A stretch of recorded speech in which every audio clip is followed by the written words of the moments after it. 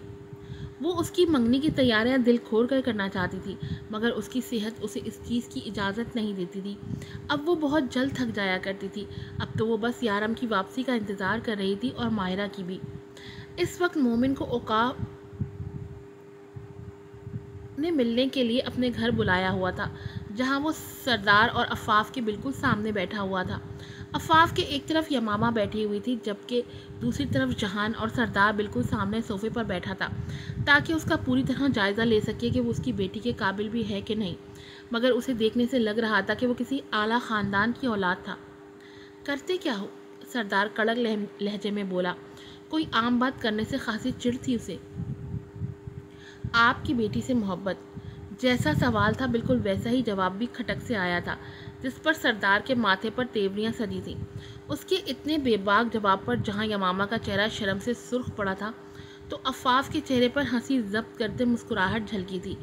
اگر بات کی جائے جہان کی تو اس کا قہقہہ برآمد ہوا تھا۔ پتہ نہیں اتنا منہ پھٹ بے شرم کس پر چلا گیا ہے؟ سردار دھیمے سے بڑبڑایا، جس پر جہان گلا کھنکارتے بولا، بالکل اپنے سسر پر گیا ہے۔ جس پر سردار نے اس کو کڑی گھونیوں سے نوازا تھا، لیکن جہان پر کہاں کوئی خاطر خواہ اثر ہوا تھا۔ اس کو اگنور کر کے سردار نے مومن سے دوبارہ سوال داغا تھا۔ میں تمہارا کام پوچھ رہا ہوں برخوردار، آج کل کیا کام کرتے ہو، یا مفت کی روٹیاں توڑنے کی عادت ہے؟ وہ ایک بار پھر اسے آڑے ہاتھوں لیتے ہوئے اینٹ مار کر بولا تو مومن بھی اسی کے انداز میں اسے پتھر برساتے دوبارہ سے جواب دیتے بولا، آج کل تو مجھے آپ کی بیٹی نے ہائر کر رکھا ہے اپنے کاموں کے لیے، اسی لیے آج کل مجنوں پلس رانجھے کی جاب کر رہا ہوں۔ اور کچھ پوچھنا چاہیں گے؟ وہ ایک آئی برو اچکاتے ہوئے سردار پر طنز کرتے ہوئے بولا تو سردار کا چہرہ سرخ ہوا تھا۔ اس کا بس نہیں چل رہا تھا کہ اس کا حشر نشر کر دے، مگر عفاف کا کہ وہاں موجود ہونے سے وہ اس کا لحاظ کرتے خاموش رہتے غصہ پی گیا تھا، جس پر عفاف کو مزہ تو بہت آیا تھا، لیکن پھر اس نے وہاں سے سلسلہ کلام شروع کیا تھا۔ مجھے امید نہیں تھی کہ تم ہم تک اتنی جلدی پہنچ جاؤ گے۔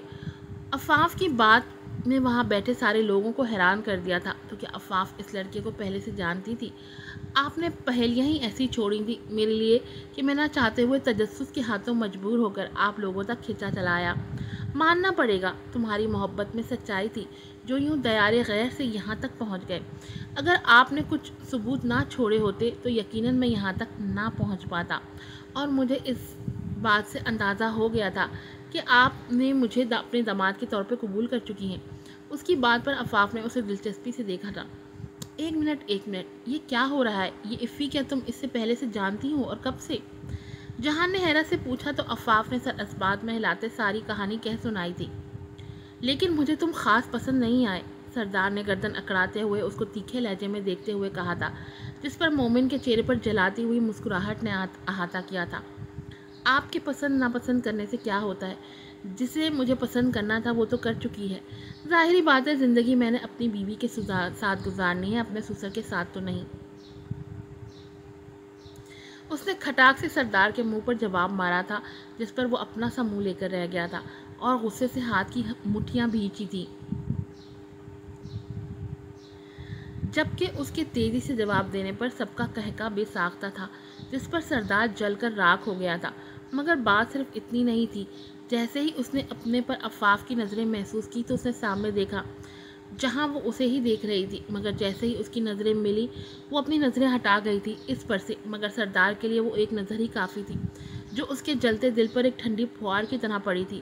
اس کے اسی طرح کافی دیر تک یکٹک عفاف کو دیکھے جانے پر مومن کی رگیں ظرافت پھڑکی تھی اور وہ سردار کو نظروں کے نشانے میں لیتے ہوئے بولا، ابھی شاید کچھ دیر پہلے مجھ سے کوئی پوچھ رہا تھا کہ میں کس پر چلا گیا ہوں، اور اب بزرگ لوگ اپنی حرکتوں پر نظر ثانی نہیں کر رہے۔